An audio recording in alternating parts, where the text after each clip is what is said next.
भारत माता की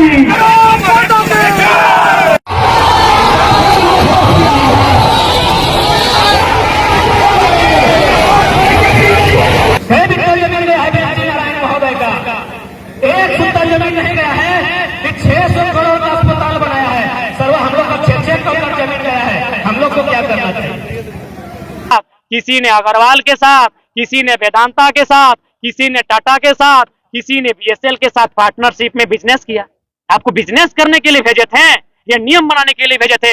आज झारखंड के सभी लोगों को समझना चाहिए कि हमने व्यापारी नहीं, हमने एमएलए चुना था। ये तो व्यापारी बन गए और आज हमें दोष देते हैं। अब सब के सब व्यापारी हैं। आपका सारा चिट खोलेंगे 24 में, सारा चिट खोलेंगे, 1 बाय 1 चिट खोलेंगे कि आपका कहाँ जमीन है, कई गो अकाउंट है, उस जमीन की आबदार क्या है।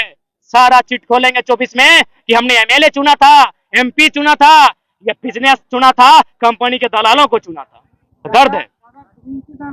उत्तर देखिए, हम लोग सबसे पहले टारगेट करेंगे कि जहां माने बेकार सांसद पड़े हैं, जो लोग हमारी माटी से वास्ता नहीं रखते हैं, और विशेषकर हम लोग कम से कम तो 14 में से आधा दर्जन प्लस सीटों में हम लोग लड़ेंगे। हालांकि बहुत चैलेंजिंग है, ये कहना हम स्वीकारते हैं, कहना और करना।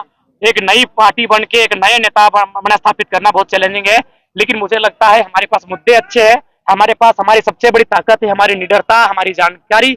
तो इस हिसाब से हम लोग बेहतर होंगे। आपके सवाल का उत्तर है बिरंची, उनका कमीशन है।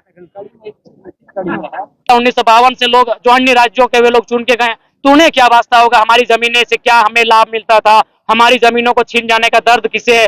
तो इसीलिए हम लोग केवल वोट बन के रहे, भीड़ बन के रहे, उसे एक नेतृत्व में तब्दील नहीं कर पाए। जबकि मेरा मानना है, अगर बोकारो विधानसभा की बात कही जाए, जहां 3 लाख के आसपास अगर वोटर्स है, जिसे मुझे लगता है 2 लाख प्लस हमारे रैयत वोटर्स है, जिसमें 1 लाख तो केवल विस्थापित वोटर है। केवल विस्थापित वोटर भी अगर एक जगह स्थापित हो जाए तो आंदोलन करने की नौबत नहीं आती। उनके बीच एक विधायक बन जाता और जीवन भर उनके लिए लड़ता। अगर एक दिन वो लड़ने के लिए आता तो अब तक इंसाफ मिल चुका था। तो हमें बोकारो में आपका वेदांता है, कहीं डालमिया है, यहीं आपका बीएसएल है, लेकिन हम अपना मेंबर ऑफ हाउस पार्लियामेंट के लिए आज तक नहीं चुन पाए। देखिए, आज हम जितना आपके सामने बात को रख रहे हैं, बेहतर बात रख रहे हैं, सुनने वाले भी बेहतर हैं और आप लोग भी बेहतर लोग हैं, लेकिन हमें एक हाउस चाहिए जहां हम रख सके, जहां बात की गरिमा हो।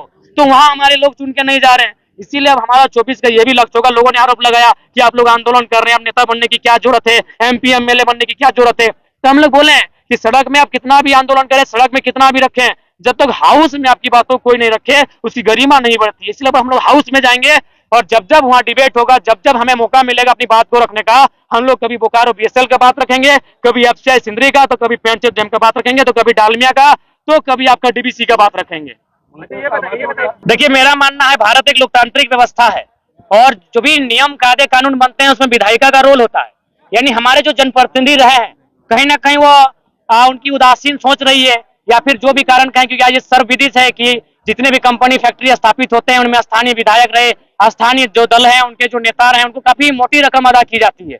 तो ये कमजोरी उनकी हो सकती है, लेकिन अब हम लोग चाहे विधायक रहे या सांसद रहे, अब हम लोग किसी के आश्रित होकर रहने वाले नहीं है, क्योंकि ये लड़ाई बार बार की है, हमारे पास अब खोने के लिए कुछ बचा नहीं है। तो ऐसी परिस्थिति में अब हम लोग का मानना है कि चाहे विस्थापित की लड़ाई हो या फिर अन्य मुद्दों की लड़ाई हो या बार बार की लड़ाई होगी, चाहे जो भी परिणाम होगा, क्योंकि ऐसा परिस्थिति अगर चलता रहे तो आने वाले 20 सालों में मुझे लगता है झारखंड का अस्तित्व, झारखंड का वजूद समाप्त हो जाएगा। तो इसीलिए आप समझ सकते हैं, मैं इसी आंदोलन की व्याख्या करती हूँ। ये कहीं ना कहीं दर्द का आंदोलन था। यदि दर्द का आंदोलन नहीं होता तो 50 लड़के थे, आज 5 करोड़ तक इसकी आवाज पहुंच चुकी है। इसका मतलब सीधा है, ये समय का आंदोलन था, नियति का आंदोलन था, ये हम लोगों का आंदोलन नहीं था। नियति समय चाहती थी कि दर्द लोगों के लिए कोई आवाज बने, एक आंदोलन हो और जितने शोषित वंचित लोग हैं वो एक जगह आए और इस बार आखिरी अपनी जो अंतिम निर्णायक लड़ाई उसे लड़ सके। बिहार तत्कालीन बिहार जो था तब